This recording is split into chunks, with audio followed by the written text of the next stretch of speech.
दुख क्यों मिलते हैं? श्री कृष्ण अर्जुन से कहते हैं कि जब ज्ञान की धारा जब बहती है तो सबसे पहले मोह को नष्ट करती है। मोह को इसलिए नष्ट करती है क्योंकि मोह अज्ञान है। दुखों का एक कारण मोह भी है। मोह से अज्ञान बढ़ता है और जीवन में समस्याएं शुरू होने लगती हैं। महाभारत में धृतराष्ट्र को दुर्योधन से इतना मोह था कि वह अपने पुत्र को गलत काम करने से भी रोक नहीं सके।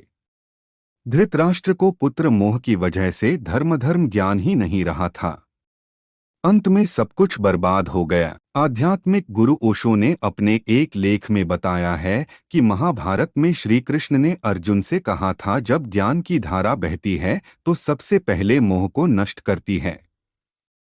मोह को इसलिए नष्ट करती है क्योंकि मोह अज्ञान है। यूनान का सम्राट सिकंदर पूरी दुनिया का जीत लेना चाहता था। एक दिन एक नागा साधु ने सिकंदर से कहा कि तू ये पूरी दुनिया जीत लेगा, उसके बाद क्या करेगा?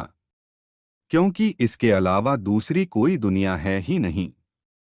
इतना कहकर संत जोर जोर से हंसने लगा। संत की बातें सुनकर सिकंदर निराश हो गया था। सिकंदर ने संत से कहा कि आप मुझ हंसिए मत। ये बात सच ही है, लेकिन मैंने आज तक ये बात सोची ही नहीं थी। सिकंदर ने अभी दुनिया जीती नहीं थी, लेकिन जीतने के विचार से ही वह निराश हो गया था, क्योंकि दुनिया जीतने के बाद कोई और मोह नहीं बचेगा। सिकंदर ने संत से कहा कि आप हंस क्यों रहे हैं?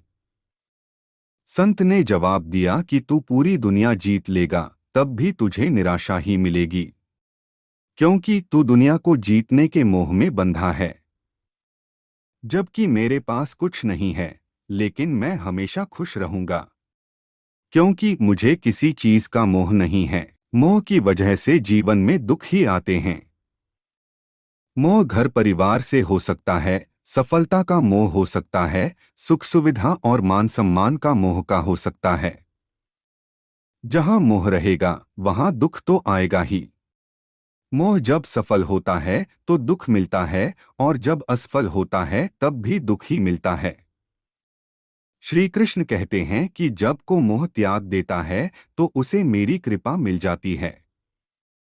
मोह रहित व्यक्ति परम आनंद प्राप्त करता है।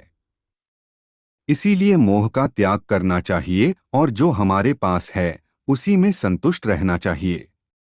ज्यादा पाने का मोह रहेगा तो दुख बढ़ना तय है। जीवन में आधे दुख इस वजह से आते हैं क्योंकि हमने उनसे आशाएं रखी जिनसे हमें नहीं रखनी चाहिए थी, और आधे दुख इस वजह से कि हमने उन लोगों पर संदेह किया जिन पर नहीं करना चाहिए था।